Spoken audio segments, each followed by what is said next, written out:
balik lagi dari konten yang masih belum ada judul. Judul. Ini judulnya Vice. Ini kita langsung ke sana. Kita nggak bridging dulu, emang harus bridging dulu. Jadi guys, sampai jumpa di konten selanjutnya. Itu menutup langsung kesempatan. Ya intinya balik lagi bareng kita. Kali ini kita bakal lagi ke format semula, yaitu bakal ngebahas tentang berita-berita yang cukup menggelitik. Ya. Karena ini sangat berkaitan dengan sebutannya kultur di Indonesia. Ya, di antara kewajiban dan juga kenyataan. Ini bakal bersinggungan banget nih antara kewajiban dan kenyataan. Ya. Hukum, kewajiban, hukum dan fakta. Hukum dan fakta. Hukum dan fakta ini seru sih. Ternyata hukum dan fakta.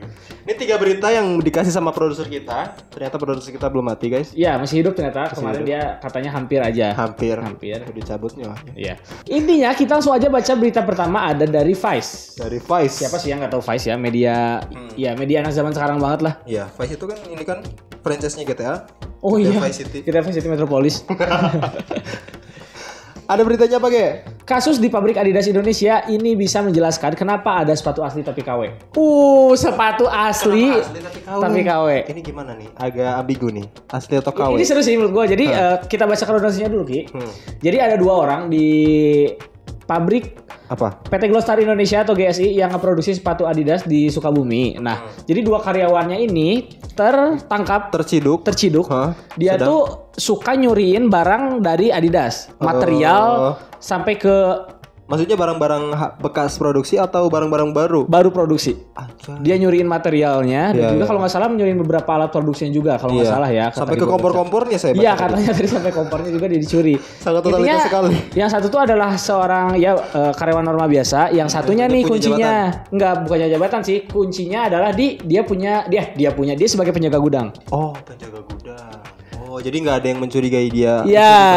Terus dia kan bisa tahu lah mana barang yang bakal ketahuan mana yang enggak. Nah, lucunya jadi si barang-barang yang dicuri tadi ini oleh 2 orang ini namanya adalah siapa namanya, Ki? Cari.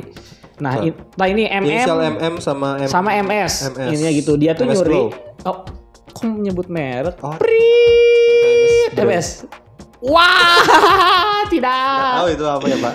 Nah, intinya gitulah. Si 2 orang ini nyuri material langsung dari Adidas, lalu mereka produksi sendiri di rumah dengan bekal sebagai karyawan dari Adidas. Dia tahulah dikit-dikit. Jadi dia ngambil barang-barang dari Adidas terus dijual kembali. Iya. Ke orang lain. Harganya berapa jualnya?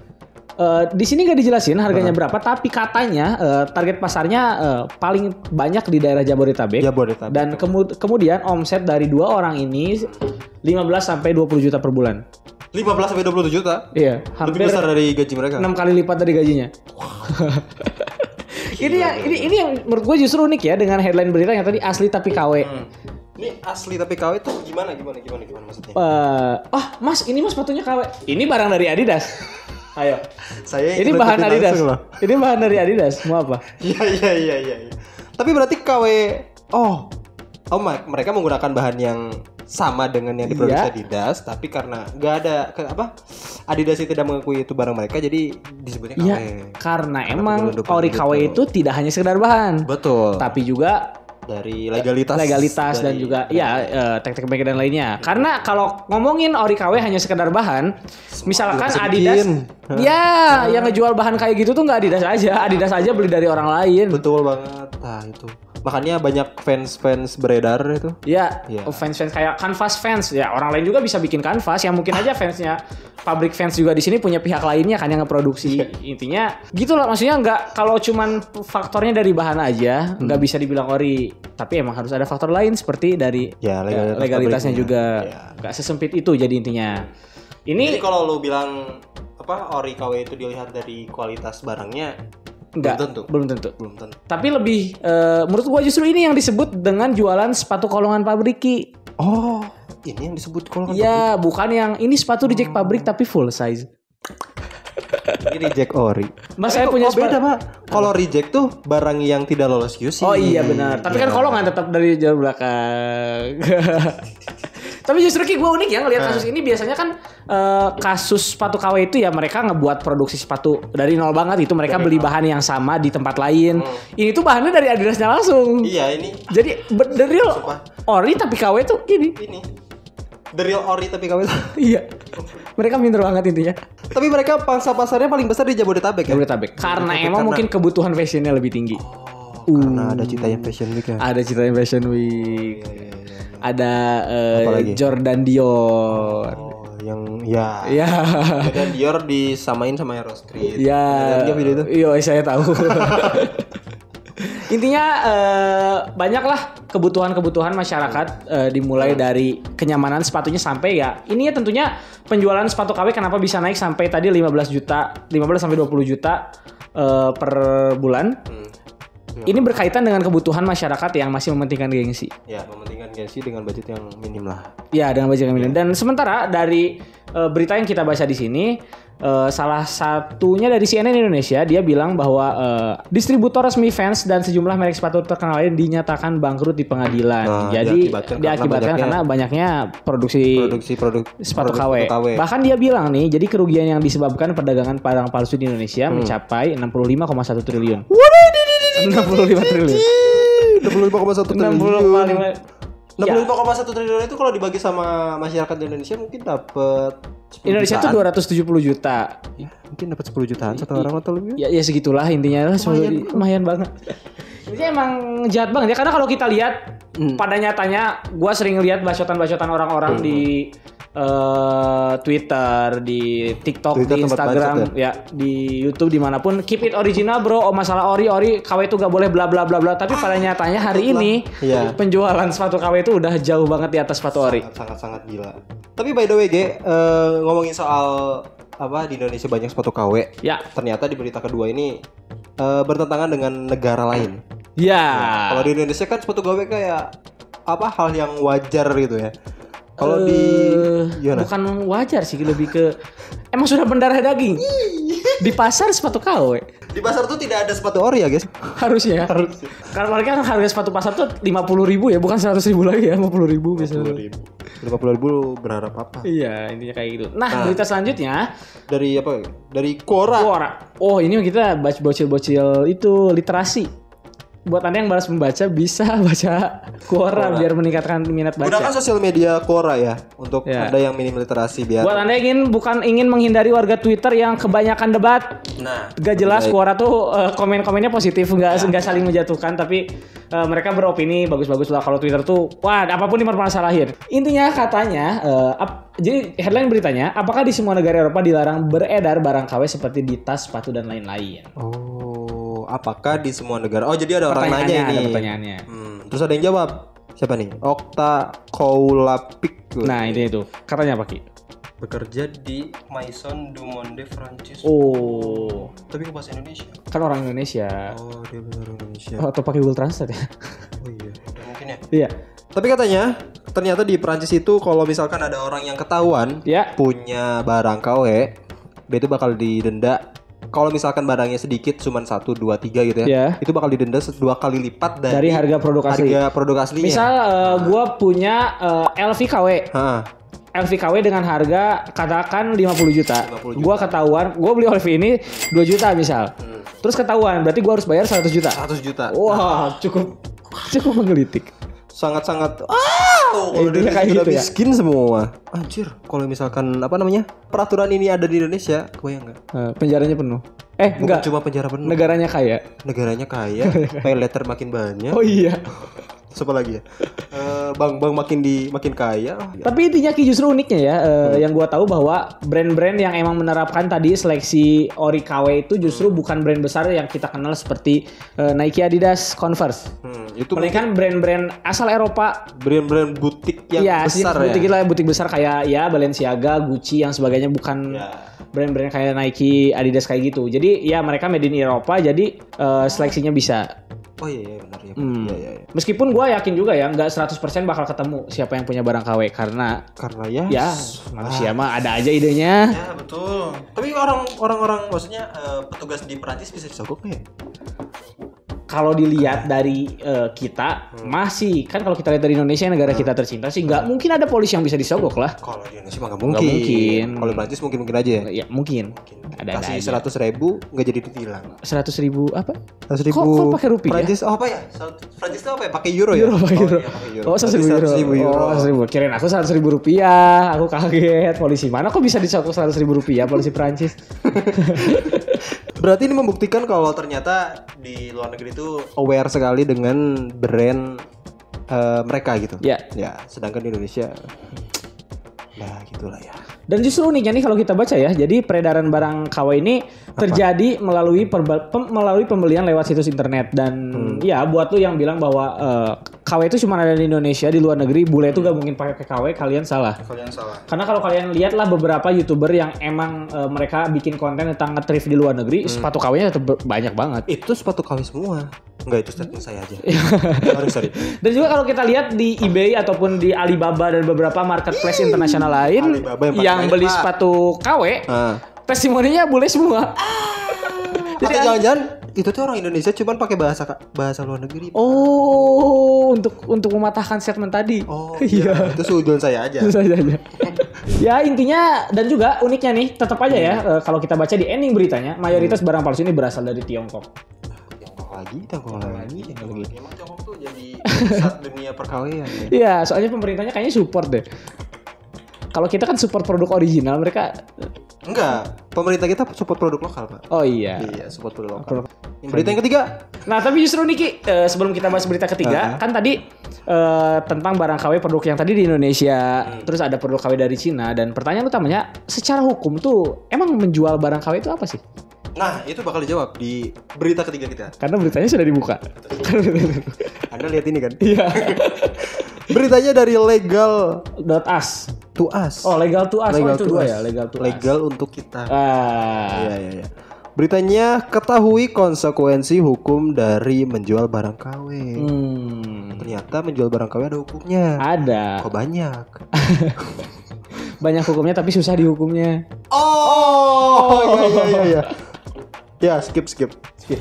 Ya intinya jadi tidak semua hal yang emang ada pada saat ini itu tidak punya dasar hukum dan berjalan begitu saja. Semuanya biasanya punya dasar hukumnya tersendiri kayak thrift, kayak barang KW, tapi penerapannya yang emang agak kesulitan dan keteteran. Betul sekali. Karena banyaknya manusia jadi sulit dikontrol. Ya, coba Ki bacain pasalnya Ki.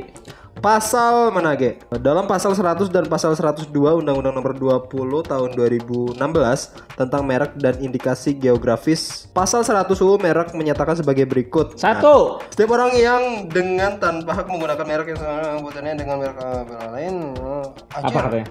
Dipidana dengan pidana penjara paling lama 5 tahun atau pidana denda paling banyak 2 miliar. 2 triliun. 2 miliar. Ini ada tulisannya 2 miliar rupiah. 2 miliar guys. Ya, jadi setiap orang yang dengan tanpa hak menggunakan merek yang sama pada keseluruhannya dengan merek yang terdaftar milik pihak lain untuk barang dan jasa sejenis. Jadi misalkan lu pakai barang Nike yang KW, sebenarnya bisa dapat denda juga. Kalau gue yang pakai gitu. Iya, ini kan menggunakan merek. Oh enggak sih, menggunakan merek untuk penjualan. Untuk penjualan. Ya, karena ini penjual. Dengan merek barang atau jasa diproduksi dan atau diperdagangkan dengan pidana sejenis paling lama 4 tahun ini sama setiap orang. Ya intinya kayak gitulah ya. Berarti orang-orang yang menjual aja nih yang menjual yang kena dihukum. Iya. Jadi orang-orang pemakai nggak dihukum, direhabilitasi. Itu bukan KW. Kirain KW juga. sorry Pak. Nah intinya jadi si undang-undang ini sebenarnya berlaku untuk masyarakat Indonesia yang emang masih menjual sepatu KW. Dan pertanyaannya kalau kalian masih bertanya-tanya terus kenapa dong itu penjual sepatu KW kayak di beberapa toko kayak dibebasin aja gitu. Dibebasin aja. Mungkin ini mah cuma statement gue aja nih. Mungkin polisinya lupa sama undang-undang ini. Atau mungkin nggak tahu. Kok kan kalau jadi polisi udah pasti tahu aturan pasti. Kan nggak semuanya Pak, namanya juga manusia hilaf. Polri kata Oki. Enggak, ini mah saya bercanda Pak. Sebenarnya gue yakin semua polisi itu pasti tahu aturan. Masa jadi polisi nggak tahu aturan? Pasti tahu aturannya. Iya, cuman ada oknum yang tidak apa namanya? Tidak ya itulah. Ya, tidak bertanggung jawab. Itu maksud saya. Tapi sebenarnya alasan utamanya bukan itu. Apa? Jadi undang-undang ini bersifat delik aduan. pasal-pasal ini bisa berlaku ketika ada brand yang emang mengadukan penjual sepatu KW-nya secara langsung. Ada brand yang mengadukan. Ya, misalkan ada yang nge-KW-in sepatu Kompas, misal. Terus kalau polisi itu gak bisa gak akan nangkep sepatunya si penjual sepatu KW-nya langsung, tapi emang harus melalui aduan dari pihak Kompasnya. Jadi kalau misalkan, gue kan pernah waktu itu tuh wawancara sama orang yang ngerti soal haki. Ya. Katanya kalau misalkan sebuah brand, ini plagiarisme beda ya. Oh iya benar. Itu beda. Nah, hampir offset. Berarti kalau pihak ketiga bisa nggak? Maksudnya kita melihat dia pakai sepatu KW, kita laporin ke polisi. Enggak, harus delik aduan dari pihak brandnya langsung. Kalau kita ngadunya ke Kompas mungkin bakal diproses ya? Iya, nanti Kompas yang ngaduin. Kalau bisa nangkepnya. Iya, karena biasanya kenapa salah satunya banyak produsen sepatu KW yang emang nggak bisa ketangkep karena yang pertama banyak banget produsennya. Iya, jadi kita nggak bisa. Iya, Anda nangkep yang di Tangerang, yang di Cibaduyut aman-aman saja. Anda nangkep yang di Cibaduyut, yang di Tangerang hidup lagi. Intinya dan justru ya kita tarik kesimpulan ya Ki, meskipun pada kenyataannya produsen sepatu KW ataupun penjual sepatu KW kayak yang barusan produsen kayak yang tadi di awal sebenarnya masih punya hal yang bisa menjerumuskan mereka kepada ranah hukum. Tapi justru pada kenyataannya hari ini sepatu KW ini emang susah banget buat diantisipasi Ki. Karena emang banyak banget, terus peredaran juga susah dilacak. Betul. Karena kalau kita lihat sepatu KW yang ada di pasar, yang ada di thrift, yang ada di emang store sepatu KW itu produsennya udah pasti beda-beda dan banyak banget. Ya, produsennya biasanya bekas vendor gitu Pak. Oh iya, kayak apa Ki? Adalah. Lagi rame. Ada. Jadi sengaja dibikin karena nutupin biaya produksi. Kayak karena dibayar. Jual aja. Jadi kesimpulannya lanjutin. Jadi kesimpulannya ternyata bukan kesimpulan dulu, kita jelasin dulu yang tadi. Jadi intinya produsen sepatu KW ini cenderung susah banget dilacak karena yang pertama peredarannya tidak melalui pelabuhan resmi ataupun distribusi resmi. Jadi mereka ya penyelundupan lah biasanya. Kalau yang dari luar negeri. Dan dalam negeri juga sulit. Sulit juga karena ya emang diam-diam juga. Diam-diam juga. Karena kalau kita tanya waktu itu kita pernah beli itu Ki sepatu KW yang Jordan, yang Jordan itu. Ketika kita nanya apa? Orang dari tokonya, ini Mas dapat dari mana? Tetap dari Cina. Iya, emang kebanyakan dari Cina. Iya, Cina susah banget. Tapi made in Vietnam. Iya kan tinggal ngeprint. Ini masa cuman masalah tag udah bisa bedain ori? Emang siapa yang nggak bisa ngeprint tag? Betul. Ya. Siapa yang nggak bisa ngemalsuin barcode coba? Iya. Tinggal searching aja. Kalau kita nemuin sepatu ori yang ada barcode-nya, kita copy aja linknya, bikin barcode baru. Betul sekali. Percetakan mana yang nggak bisa bikin itu coba? Iya. Dan lucu masih pada percaya. Iya. Betul. Jadi kesimpulannya adalah ternyata ada loh hukum yang mengatur tentang penjualan barang KW. Nah, di Indonesia dan maupun di luar negeri. Ya. Betul. Dan ada juga hukum yang mengatur untuk orang-orang yang menggunakan sepatu KW. Ya. Tapi hanya di luar negeri. Ya. Tidak ada di Indonesia. Lo aman, gua amin. Lo safe, ada sale. Sale. Jadi intinya barang KW ini sekarang udah bukan jadi hal yang aneh lagi, tapi emang udah jadi fenomena. Sudah jadi fenomena. Sudah susah dihilangkan juga kayaknya, karena Nike pun kalau ngelaporin satu-satu produsen sepatu KW kayaknya nggak akan ada habisnya. Nggak akan ada habisnya dan ngabisin duit aja. Betul. Intinya, kalaupun timbul pertanyaan apakah emang beli sepatu KW itu merugikan? Jawabannya kalau dari pihak Nike merugikan. Kalau dari pihak Nike. Kalau dari pihak penjual KW ya menguntungkan. Oke, segitu aja konten kali ini. Cukuplah segini juga dagingnya. Jangan terlalu banyak daging karena takut kolesterol. Kolesterol sempat meninggal Anda. Iya, nanti kita nggak ada yang nonton lagi. Iya. Betul sekali. Intinya jangan lupa apa? Gelek. Ini like. Ini like. Siap. Jangan lupa buat di like. Iya. Apa itu? Di komen. Di komen. Di bawah. Gitu ya. Ngetik. Ngetik ya. Bapak. Dan juga jangan lupa buat di-share ke grup orang tua kalian ataupun ke grup keluarga daripada nge-share fenomena lato-lato. Sekarang kan nge-share video lato-lato. Atau nge-share video kelucuan bapak-bapak yang tidak lucu. Penting share-share konten kita lah ya. Dan jangan lupa di-subscribe ya. Ya, tapi gak cukup di-subscribe aja, karena kalau di-subscribe aja sebenarnya agak ada yang kurang. Gak afdol. Harusnya ada di klik dulu. tombol. Itu. Apanya? Notifikasinya. Kirain tombol konsultasi. Itu mah kalau mau reparasi, iya kali nonton konten kita gak reparasi. Oke, gue Oki pamit undur diri. Gue Oki pamit undur diri. Sampai jumpa di konten selanjutnya. Bye-bye.